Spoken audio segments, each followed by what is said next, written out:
সংস্কারের সাথে নির্বাচনের দ্বন্দ্ব করেন, তারা আসলে জনগণের বাংলাদেশ প্রতিষ্ঠা করতে চান না। জনগণের বাংলাদেশ মানে আমরা বিচার চাই, আমরা সংস্কার চাই এবং আমরা নির্বাচন চাই।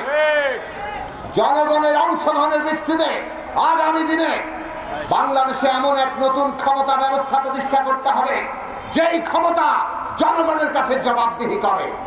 সেটাই নতুন রাজনৈতিক বন্দোবস্ত। বাংলাদেশে সেই বন্দোবস্ত গড়ে তোলার জন্য, বাংলাদেশকে জনগণের বাংলাদেশ, অধিকার মর্যাদার বাংলাদেশ, বৈষম্যহীন এবং অন্তর্ভুক্তিমূলক বাংলাদেশ গড়ে তোলার জন্য আমাদের জনগণের নিজস্ব রাজনৈতিক শক্তি দরকার। আমরা একটা ওই জাতীয় সংকট মুহূর্তে আছি, একটা ক্রান্তিকালের মধ্যে আছে। পাশের দেশ সহ নানা শক্তি, ওই পতিত ফ্যাসিস্টদের যারা পৃষ্ঠপোষক, তারা এখনো ষড়যন্ত্র থামায় নাই। আমরা সরকারকে দেখছি তারা আইন শৃঙ্খলা সহ দেশে প্রতিষ্ঠানগুলোকে কার্যকর করতে পারে নাই।